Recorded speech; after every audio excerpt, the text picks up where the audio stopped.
China बाजू में था।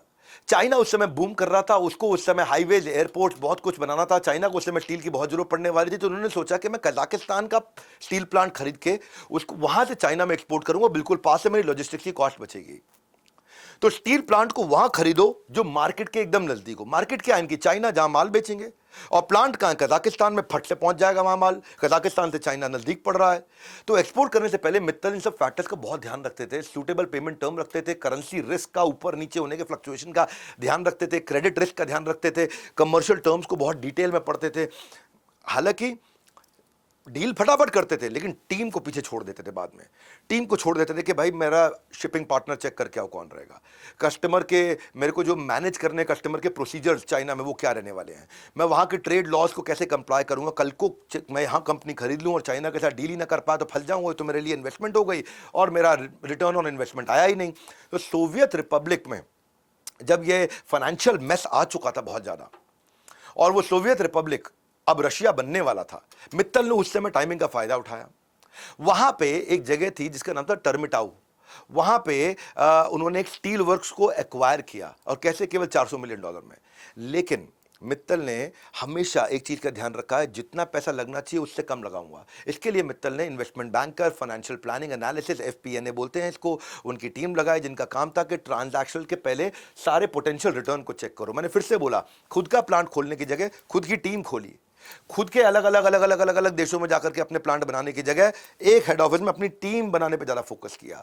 और टारगेट कंपनी की, उस देश की पूरी वैल्यूएशन ये टीम निकालेगी, राइट वैल्यूएशन टीम निकालेगी, डेटा एनालाइज ये टीम करेगी, प्रिपरेशन, स्ट्रक्चरिंग, फाइनेंशियल मॉडल, सब कुछ, पूरा ऑपरेशनल रिस्क चेक करने के लिए टीम तैयार हो गई। सारे काम मुझे नहीं करने हैं, मेरी टीम को करने हैं। लेकिन वो टीम कितना पोटेंशियल ला सकती है, वो हेड ऑफिस में के साथ में चिपक गई। अब कजाकिस्तान ने सोचा मैं अपने स्टील यूनिट्स को प्राइवेटाइज कर दूं। चैलेंज क्या था? यहां पे इन्होंने चालाकी करी। चैलेंज था कि उनको रशियन बोलने वाले लोग चाहिए।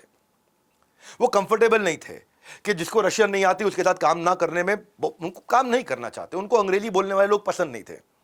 अब मित्तल ने इसकी तैयारी पहले कर ली, रीजनल सेंट्रिक स्ट्रेटजी, मैंने बताया चैप्टर का नाम।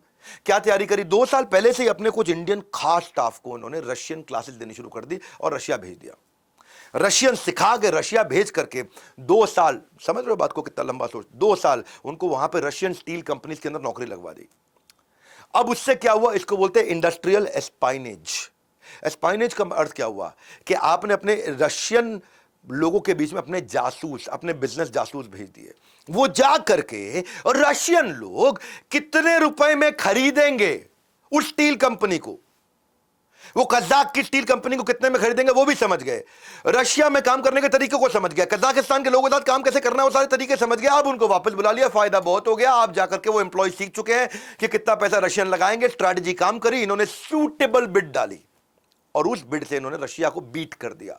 और उस बिड में रशिया को बीट करके कजाकिस्तान को बड़ी कंफर्टेबली खरीद लिया। और कजाकिस्तान भी कंफर्टेबल क्यों? क्योंकि टीम रशियन जानती थी, टीम रशियन सीख चुकी थी। ये 2 साल की तैयारी थी। विजन समझ रहे हो बात को? आने वाले समय में चाइना में कितनी जरूरत पड़ने वाली है अगले 10 साल तक, उसके लिए ये 2 साल की मेहनत करी। और फिर क्या हुआ? एम्प्लॉयज का मिसफिट था ही नहीं, क्योंकि जो उनकी लीडरशिप थी वो सब रशियन बोलती थी और वहां पे कोई दिक्कत ही नहीं आई। वो डीमेरिट का भी ध्यान रख लिया। ऑक्शन की बिडिंग मित्तल ने इंश्योर कर लिया कि मैं सारी पुरानी परफॉर्मेंस, सारे प्रॉफिट, ग्रोथ, ट्रेंड, रेवेन्यू सब चेक कर लूंगा, फेयर मार्केट वैल्यू पे खरीद लूंगा और पोटेंशियल लायबिलिटी जो बाजार में इस कंपनी की देनदारियां, उसका हिसाब किताब जोड़ लूंगा पहले ही, और पोटेंशियल सिनर्जी जो होने वाली है वो चाइना के साथ, वो उसका हिसाब किताब जोड़ लिया। बड़ा बिजनेस के अंदर मैं आपको केवल कहानियां सुना दूं ना, लक्ष्मी मित्तल को खाने में क्या पसंद है, आम पसंद है, केला पसंद है, चीकू पसंद है, उससे फायदा नहीं होगा आपको। लक्ष्मी मित्तल ने कितने करोड़ों रुपए की शादी करी अपनी बेटी की, सब आपको ये बताएंगे। कितने करोड़ों रुपए शादी पे लगा दिए, बताएंगे। लक्ष्मी मित्तल के बाद दुनिया का सबसे महंगा मकान है, आपको ये बताएंगे। कौन सी गाड़ी चलाते हैं, हेलीकॉप्टर चलाते हैं, बताएंगे। मेरा उसमें इंटरेस्ट नहीं है। मेरा इंटरेस्ट है बिजनेस, मतलब बड़ा बिजनेस।